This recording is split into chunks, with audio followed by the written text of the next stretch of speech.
Everybody, Brooks from Drag Times here. Welcome back to the channel. Today's video, I got my Lamborghini Huracan EVO 2020 versus a 2018 Huracan Performante. So if you remember a few years ago when I first took delivery of my Performante, I didn't have it very long, sold it to a friend, but I did get a couple races of my old Huracan with the 610 horsepower versus the Performante. And in that video, yes, the Huracan Performante was lighter, had more power, and definitely pulled away a little bit from my Huracan.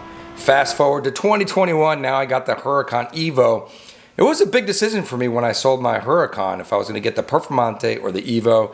And if you saw in previous videos, I went back and forth, wasn't sure. And I ended up with, of course, the Huracan EVO. A couple things I liked better was the updated interior. I felt like the Performante was getting a little bit old in its style. And I also wanted the quicker car. I thought the Performante Aero might slow the car down a little bit compared to the EVO, which has the same horsepower, but of course, a little more weight. Another factor went into my decision was the Performantes were starting to have their warranties expire, and at the time, Lamborghini wasn't offering an extended warranty option, so that definitely pushed me towards the newer car. This EVO I picked up was just 3 months old when I picked up, and I got a really good deal on it, and of course, today it's worth a lot more money. Something crazy is going on with the current value of exotic cars. I might follow up on that in another video. So in this video, both cars are stock. Something to keep in mind though was I was going for a new record in my Huracan, so I put my Toyo R888R tires on the back. I didn't know the Performante was actually coming, or I'd have tried to line up the cars with the same exact tires. So comment below, pause the video, who do you think is going to win? Performante with its lighter weight, same horsepower, but more aerodynamic drag, or the Huracan EVO? I gotta say, we did 8 races. I picked the best 3. This was a lot of fun, a lot of great heads-up racing of 2 closely compared cars. It's almost as fun as I've been having playing Raid Shadow Legends. Raid Shadow Legends has millions of players and dozens of tough bosses, and they've just introduced an entirely new playable faction, the Shadowkin. The Shadowkin are heavily inspired by the mythos of medieval Japan. They've got nimble ninjas, sharp samurai, ominous omni, and a whole host of other mythical badasses. These guys are shrouded in mystery. No one's heard from them in hundreds of years until just a few months ago when they revealed themselves allied with the dwarves and the Nyarsan Union. Are they good? Are they bad? Why have they returned, and why now? Here are some of these Shadow champions that you can check out.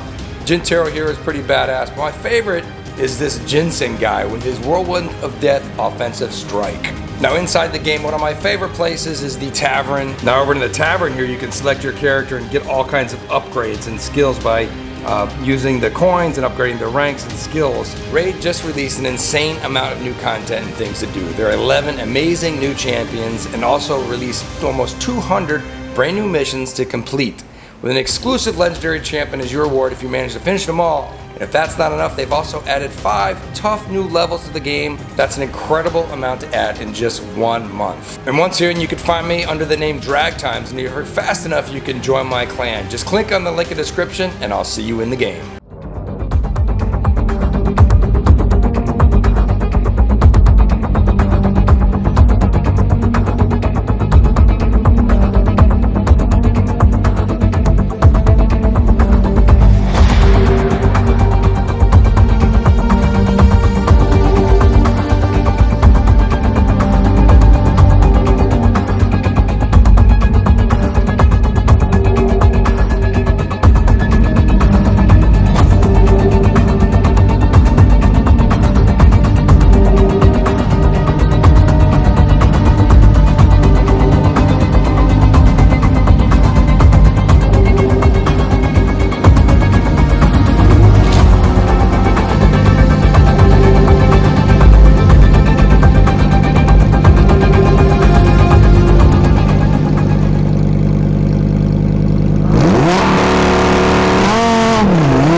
it.